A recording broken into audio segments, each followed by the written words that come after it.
picked our fourth album, which is Bury the Key by Tops. And this was Kylie's pick.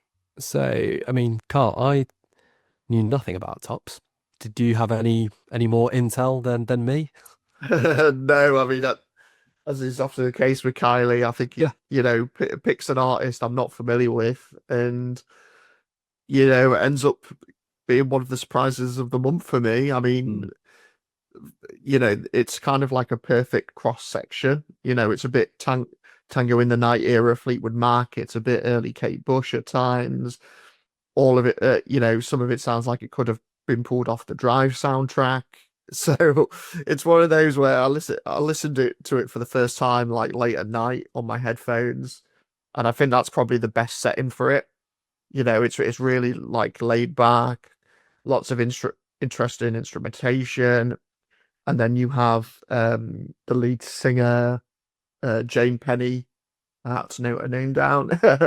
Jane Penny, her like softly sweet vocals that are almost like, yeah, listening late at night, they're almost like a lullaby at times. Just really nice to listen to. And there's plenty of highlights on this one for me. Wheels at Night, Annihilation, um, the latter of which has like some really like great like disco vibes going on. Um, Mean Streak, Standing on the Edge of Fire. Um, they're probably like my top four, I would say. But yeah, it's like I say, it's one of those albums you can just stick on your headphones, zone out to it a bit, and yeah, maybe that's probably the only thing stopping it from being right up there for me. It's all very chilled and enjoyable, but doesn't quite, certainly in this month's group of albums, doesn't quite have those big heights or like more impactful moments to leave a firm lasting impression. But yeah, all that's, I did enjoy this one. Really, really cool sound going on. Goes in like lots of interesting directions, has plenty of moments on there that you can, catch a vibe with. And yeah, I think like I said, it's just one of those months where for me it's up against some serious competition, and yeah, maybe didn't hit quite as hard as some of the others on here, but by no means a bad album, and I'd still say yeah, thumbs up from me. Yeah, going in completely cold. So this is their fifth album. They got big big listener base. So I'd imagine that's mainly coming from North America. So they're in that indie scene over the pond, and yeah, it's been a real grower for me over the month. When I first listened to it, I just thought it just drifts. There's nothing which is landing at all. And yeah, you occasionally get those moments when you're doing this pod and whatever, where you go, oh God, am I going to have to like slam an album? But over time, I've really grown to sort of groove to it. Um, it is very slight, the vocals, but very pretty from Jane Penny.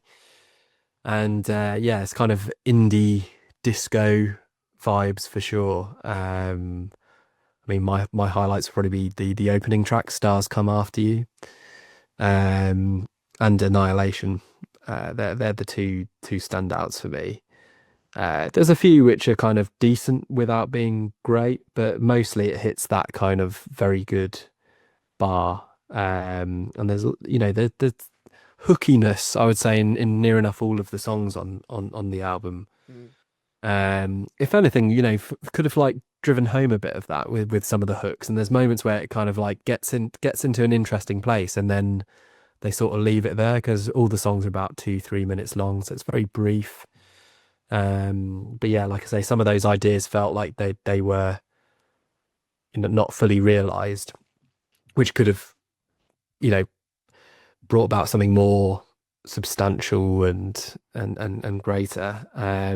Lyrically seems to be the kind of mess in in their heads post relationship and finding your place of where you should be, and kind of mixed up feelings about how great it was when looking back the kind of heart versus the head kind of debates you might have when it a breakup might be quite raw, and it might have been you who's done it as well. So there's mean streak refers to this person they know who's no good basically, but there's elements which they enjoy about being with that person.